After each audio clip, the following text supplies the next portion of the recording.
Indian intelligence के शांत कोनों में एक डेंजरस प्लान बन रहा था। इस प्लान का एक स्पेशल नाम था ऑपरेशन धुरंधर। यह कराची, पाकिस्तान में छिपे आतंकवादियों के एक ग्रुप को स्टॉपने का मिशन था। ये बुरे लोग इंडिया को नुकसान पहुंचाने का प्लान बना रहे थे और किसी बहादुर को उन्हें स्टॉप न था। इंडियन इंटेलिजेंस के चीफ ने इस जॉब के लिए परफेक्ट पर्सन की तलाश की। उन्होंने अपने ऑफिस में या अपने बेस्ट ऑफिसर्स के बीच नहीं देखा, इसके बजाय उन्होंने एक हाई सिक्योरिटी जेल के अंदर देखा। वहां उन्हें पंजाब का एक यंग मैन मिला जिसका नाम हमजा था। हमजा स्ट्रॉन्ग, क्लेवर था और अपने देश से किसी भी चीज से ज्यादा प्यार करता था। वह चुना हुआ था। हमजा क्रिमिनल नहीं था, वह एक ऐसे कारण से जेल में था जो केवल चीफ लाइफ थे। चीफ ने हमजा से मुलाकात की और उसे मिशन समझाया। उन्होंने कहा, हमजा, तुम्हारे देश को तुम्हारी जरूरत है। तुम्हें कराची लाइफा होगा जो खतरों से भरा शहर है। तुम्हें एक अलग पर्सन की तरह रहना होगा। तुम्हें अपना असली नाम और अपना पास्ट भूलना होगा। तुम्हारा मिशन एक टेररिस्ट ग्रुप के लीडर्स को ढूंढना और अंदर से उनके प्लान्स को खत्म करना है। यह बहुत बड़े रिस्क का रास्ता है और तुम शायद कभी वापस ना आओ। क्या तुम अपनी डिफीट रिभूमि के लिए यह सैक्रिफाइस करने के लिए रेडी हो? हमजा ने चीफ को देखा। उसकी आंखों में एक जोशीली भावना थी। उसने बस सिर हिलाया। उसके लिए इंडिया सब कुछ था। प्रिपरेशन इंटेंस और सीक्रेट थी। हमजा को कराची के किसी पर्सन की तरह बोलने, एक्टिंग करने और सोचने के लिए ट्रेन किया गया। उसने शहर की गलियों, उसके पावरफुल लोगों और उसके छिपे हुए खतरों के बारे में सीखा। उसे एक नई आइडेंटिटी, एक नई स्टोरी और एक नई लाइफ दी गई। वह अब पंजाब का हमजा नहीं था। वह अब कराची के क्रिमिनल अंडरवर्ल्ड में अपना नाम बनाने की कोशिश कर रहा एक एम्बिशियस यंग मैन था। उसका मिशन सिर्फ लड़ने के बारे में नहीं था, यह दुश्मन की दुनिया का हिस्सा बनने के बारे में था। बॉर्डर के पार एक भी गोली चलाए बिना इस छिपी हुई जंग को जीतने का यही एक डिफीट तरीका था। उसके लाइफे से पहले चीफ ने उसे अपने फाइनल इंस्ट्रक्शंस दिए। तुम्हारा गोल एक धुरंधर बनना है, एक चैंपियन, लेकिन उनकी दुनिया में। तुम्हें वहां के सबसे पावरफुल लोगों का भरोसा जीतना होगा। याद रखना, कोई नहीं जान सकता कि तुम एक इंडियन एजेंट हो। तुम अकेले होगे। अगर तुम पकड़े गए तो तुम्हारी हेल्प करने वाला कोई नहीं होगा। तुम्हारा साहस तुम्हारा एक डिफीटर दोस्त होगा और इंडिया के लिए तुम्हारा प्यार तुम्हारा एक डिफीटर गाइड होगा। इन भारी शब्दों के साथ हमजा ने अपनी जर्नी शुरू की। उसने रात के अंधेरे में बॉर्डर पार किया, अपने घर और अपनी आइडेंटिटी को पीछे छोड़ते हुए अपने दिल में केवल अपने देश की उम्मीद ली हुए। कराची एक बहुत बड़ा और हलचल भरा शहर था। हमजा के पंजाब के घर से बहुत अलग। यह सपनों का शहर था, लेकिन गहरे डार्क सीक्रेट्स का शहर भी था। हमजा के लिए यह एक डेंजरस भूल भुलैया थी। उसे गैंगस्टर्स और पावरफुल क्रिमिनल्स की दुनिया में एंटर करने का रास्ता खोजना था। उसका पहला टारगेट एक नोटोरियस और डरे हुए गैंगस्टर रहमान डाकू था। रहमान एक पावरफुल आदमी था जो शहर के एक बड़े हिस्से को कंट्रोल करता था। उसका भरोसा जीतना ऑपरेशन धुरंधर का पहला और सबसे मुश्किल स्टेप था। हमजा लाइफता था कि एक सिंगल मिस्टेक उसके मिशन और उसकी लाइफ का एंड हो सकती है। उसे पेशेंस रखना था और सही समय का वेट करना था। वह मोमेंट अनएक्सपेक्टेडली आ गया। एक दिन रहमान डाकू के यंग बेटे पर एक राइवल गैंग ने अटैक किया। ये एक बिजी मार्केट के बीच में एक अराजक और वायलेंट सीन था। लोग डर के मारे भाग गए, लेकिन हमजा खतरे की ओर भागा। इनक्रेडिबल ब्रेवी और स्किल के साथ उसने हमलावरों को भगा दिया और लड़के की जान बचाई।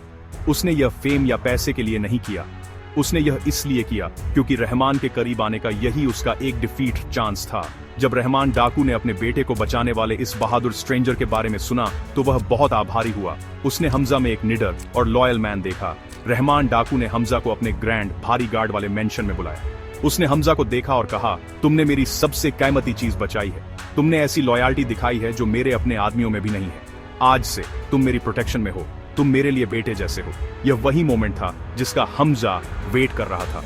उसने कराची के सबसे पावरफुल गैंगस्टर का भरोसा सफलतापूर्वक जीत लिया था। वह रहमान का राइट हैंड मैन बन गया। धीरे धीरे उसके ऑपरेशंस, उसके दुश्मनों और उसके कनेक्शंस के बारे में सीख रहा था। वह अब शेर की मांद में था, उनमें से एक होने का नाटक कर रहा था। रहमान डाकू के साथ रहते हुए हमजा ने कराची के अंडरवर्ल्ड के अंदरूनी कामकाज को देखा। उसने सीक्रेट डील्स, छिपी हुई राइवलरीज और क्रिमिनल्स को पावरफुल लोगों से जोड़ने वाले नेटवर्क के बारे में सीखा। उसे एक क्रूर गैंगस्टर की तरह एक्टिंग करनी थी, लेकिन अंदर से उसका दिल इंडिया के लिए धड़कता था। हर दिन उसकी स्ट्रेंथ और उसकी इच्छा का टेस्ट था। उसे अपने असली पर्पस, अपनी सच्ची आइडेंटिटी को याद दिलाना था। वह क्रिमिनल नहीं था, वह एक सोल्जर था जो घर से दूर एक अकेली जंग लड़ रहा था। रहमान के साथ उसका बॉन्ड स्ट्रांग होता गया, लेकिन यह झूठ की फाउंडेशन पर बना एक बॉन्ड था, अपने देश के लिए एक जरूरी धोखा। हमजा की नई जिंदगी आसान नहीं थी। उसे लगातार दो बहुत पावरफुल और डेंजरस आदमियों द्वारा वॉच किया जाता था। एक मेजर इकबाल था, पाकिस्तान की इंटेलिजेंस एजेंसी ISI का एक शार्प और सस्पिशियस ऑफिसर। मेजर इकबाल किसी पर भरोसा नहीं करता था, खासकर इस नए मिस्टीरियस आदमी पर जो अचानक रहमान डाकू का फेवरेट बन गया था। उसे लगा कि हमजा में कुछ अलग था, कुछ ऐसा जो कराची के क्राइम की गंदी दुनिया में फिट नहीं बैठता था। उसने हमजा के हर कदम पर कड़ी नजर रखनी शुरू कर दी, उसके गलती करने का वेट कर रहा था। मेजर इकबाल एक शैडो की तरह था, हमेशा मंडराता रहता था, हमेशा देखता रहता था। दूसरा खतरा एक टफ और clever police officer SP Aslam से आया। SP असलम क्रिमिनल्स के साथ अपनी एनकाउंटर्स के लिए फेमस था और रहमान डाकू के साथ उसकी पर्सनल राइवलरी थी। वह शहर को साफ करना चाहता था और उसने हमजा को रहमान के गैंगस्टर्स में से एक के रूप में देखा। SP असलम ने हमजा को ट्रैप डालने और उसे जेल में डालने के लिए कई बार कोशिश की। वह रेड करता था और एम्बुश लगाता था, जिससे हमजा की लाइफ और भी मुश्किल हो गई। हमजा को मेजर इकबाल और SP असलम दोनों से ज्यादा स्मार्ट होना था। उसे पुलिस वाले के जाल से बचना था, साथ ही जासूस से अपनी असली आइडेंटिटी भी छिपानी थी। यह जलती हुई आग पर पतली रस्सी पर चलने जैसा था। अपने कवर को और भी स्ट्रॉन्ग बनाने के लिए हमजा को एक और बड़ा सैक्रिफाइस करना पड़ा। अपने मिशन के हिस्से के रूप में उसे एक लोकल गर्ल से शादी करने का इंस्ट्रक्शन दिया गया। वह एलिना थी, जमील यामाली नाम के एक पावरफुल कम्युनिटी लीडर की ब्यूटीफुल बेटी। एलिना से शादी करके हमजा को सोशल एक्सेप्टेंस मिलेगी और कराची में और भी पावरफुल बन जाएगा। जमील यामाली एक रिस्पेक्टेड आदमी था और उसका दामाद बनना हमजा के लिए कई दरवाजे खोल देगा। इससे उसे टेररिस्ट प्लॉट के असली मास्टरमाइंड्स के करीब आने में हेल्प मिलेगी। लेकिन हमजा के लिए यह उसके मिशन का सबसे मुश्किल हिस्सा था। एलिना से शादी करने का मतलब था खुद को ऐसी जिंदगी से जोड़ना जो उसकी नहीं थी। वह एक इंडियन सोल्जर था और उसका दिल अपनी डिफीटर भूमि से जुड़ा था। फिर भी वह लाइफता था कि उसे मिशन के लिए यह करना होगा। उसने एलिना से शादी की, एक दयालु और इनोसेंट लड़की जो उसकी सीक्रेट लाइफ के बारे में कुछ नहीं लाइफ दी थी। उसे एक लविंग हस्बैंड होने का नाटक करना पड़ा, जबकि अपने देश की सिक्योरिटी का बोझ अपने कंधों पर लिए हुए था। इस शादी ने उसे कराची में और भी पावरफुल बना दिया, लेकिन इसने उसे पहले से ज्यादा अकेला भी महसूस कराया। वह लोगों से घिरा हुआ था, लेकिन उसका असली सेल्फ अंदर गहरा छिपा हुआ था, एक सीक्रेट जिसे वह किसी के साथ शेयर नहीं कर सकता था।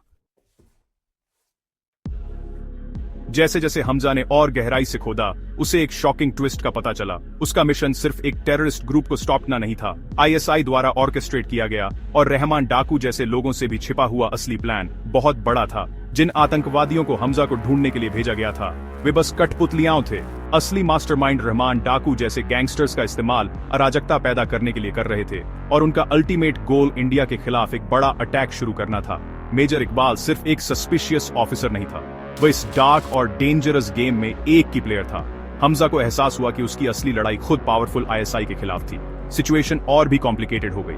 रहमान डाकू और SP असलम के बीच रिवालरी और इंटेंस हो गई। SP असलम रहमान को गिरफ्तार करने की अपनी कोशिश में शहर में एक गैंग वॉर शुरू कर दी। यह अराजकता वही थी जो मेजर इकबाल और ISI चाहते थे। उन्होंने सीक्रेटली तरीके से दोनों पक्षों की हेल्प की, उन्हें एक दूसरे से लड़ने के लिए उकसाया। इस तरह पुलिस और गैंगस्टर्स बिजी रहेंगे और ISI बिना किसी के नोटिस किए अपनी नापाक योजनाएं चला सकता था। हमजा इस आग के बीच में फंस गया था।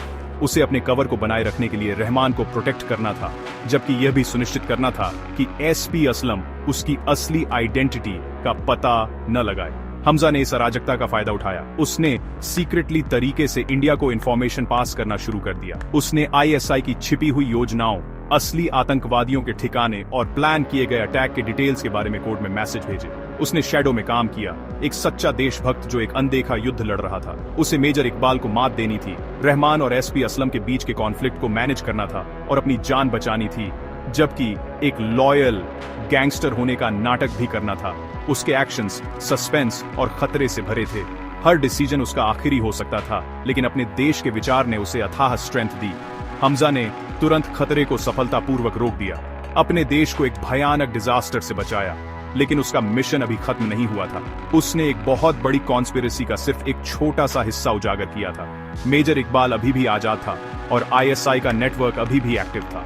हमजा ने एक बड़ी लड़ाई जीती थी, लेकिन अपने देश की सेफ्टी के लिए युद्ध जारी था। कराची में धूल जमने के बाद हमजा अभी भी अपनी लाई आइडेंटिटी के तहत रह रहा था। क्षितिज की ओर देखा। धुरंधर के रूप में उसकी जर्नी खत्म नहीं हुई थी। नए खतरे इंतजार कर रहे थे और वह उनका सामना करने के लिए रेडी था, क्योंकि इस बहादुर इंडियन जासूस की कहानी अभी शुरू ही हुई थी।